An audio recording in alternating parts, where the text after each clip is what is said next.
تاریخ کے اوراق پر کچھ نام ایسے ہیں جو کبھی ماند نہیں پڑتے، ایسے کردار جو امت کے سفر کو روشنی دیتے ہیں۔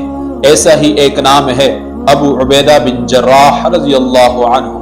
نبی کریم صلی اللہ علیہ وسلم نے فرمایا، ہر امت کا ایک امین ہوتا ہے اور میری امت کا امین ابو عبیدہ ہے۔ مکہ کا ایک معزز مگر غریب گھرانہ، قریش کا وہ قبیلہ جہاں عامر بن عبداللہ بن جراح پیدا ہوئے، سچائی ان کے خون میں اور وفا ان کے دل میں تھی۔ جب ظلمت نے مکہ کو ڈھانپ رکھا تھا، انہوں نے اپنے دوست حضرت ابوبکر صدیق رضی اللہ عنہ کی دعوت پر لبیک کہتے ہوئے کلمہ شہادت پڑھا، اشہد ان لا الہ الا اللہ اشہد ان محمد رسول اللہ، اور ایمان کی روشنی نے ان کی دنیا بدل دی۔ مگر کفار مکہ نے ان کے لیے زمین تنگ کر دی۔ پھر وہ ہجرت پر نکلے، پہلے حبشہ پھر مدینہ۔ ہر قدم پر ان کے دل میں نبی کریم صلی اللہ علیہ وسلم کی محبت موزن تھی۔ مدینہ پہنچے تو نبی کریم صلی اللہ علیہ وسلم نے ان کی ملاقات حضرت سالم سے قائم کی۔ وہ اس بستی کے روشن چہروں میں سے ایک بن گئے۔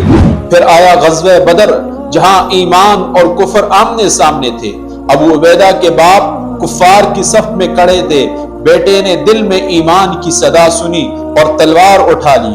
جب دونوں آمنے سامنے آئے تو ابو عبیدہ نے اپنے ہی باپ کو قتل کیا۔ یہ ایمان کی مہراج تھی۔ اللہ نے ان کے بارے میں فرمایا، لا تجد قوما یؤمنون باللہ والیوم الآخر یوادون من حاد اللہ ورسولہ ولو كانوا آباءهم او ابناءهم او اخوانهم او عشیرتهم۔ تم ایسے لوگوں کو نہ پاؤ گے جو اللہ اور قیامت پر ایمان رکھتے ہوں کہ وہ ان سے محبت کریں جو اللہ اور اس کے رسول کے دشمن ہوں، چاہے وہ ان کے قریبی رشتہ دار ہی کیوں نہ ہو۔ اللہ نے ایمان کو ان کے دلوں میں ثبت کر دیا، انہیں جنتوں میں داخل کرے گا۔ پھر آیا احد، نبی صلی اللہ علیہ وسلم کے چہرہ مبارک میں ذرہ کے حلقے پہ وسط ہو گئے۔ ابو عبیدہ لب کے دانتوں سے وہ حلقے نکالے اور اس وفا میں اپنے 2 دانت قربان کر دیے۔ خون بہا مگر لبوں پر مسکراہٹ تھی۔ نبی علیہ السلام نے دیکھا اور فرمایا، یہ وہ شخص ہے جس نے میرے زخموں کو اپنے دانتوں سے کھولا۔ تاریخ نے لکھا ہے، اس دن ابو عبیدہ کے دانت ٹوٹے مگر امت کو وفا کا نیا معیار مل گیا۔ نبی علیہ السلام کے وصال کے بعد امت میں اختلاف کے بادل چھا گئے۔ ثقیفہ بنو سعدہ میں شور اٹھا۔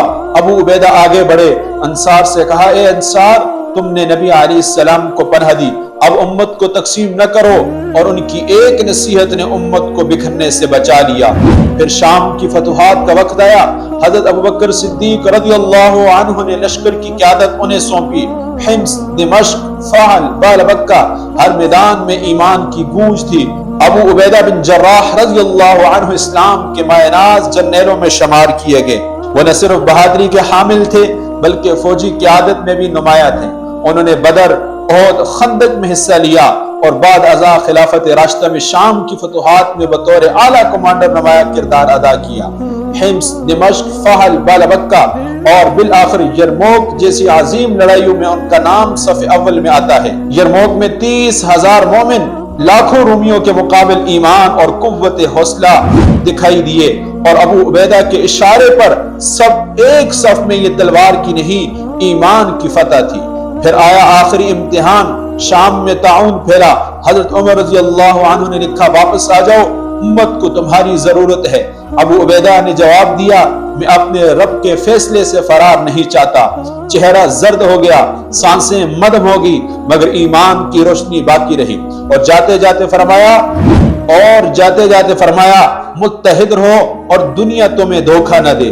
آج اردن کی وادی بیسان میں ان کی قبر خاموشی سے بولتی ہے، یہ وہ جگہ ہے جہاں امت کا امین، نبی کا محبوب سپاہی اور وفا کی زندہ تصویر سویا ہے۔ حضرت ابو عبیدہ بن جراح رضی اللہ عنہ کی زندگی ایمان، قربانی اور اخلاص کا سبق ہے۔ کاش ہم آج ان کی امانت اور اتحاد کو اپنے دلوں میں زندہ کر لیں۔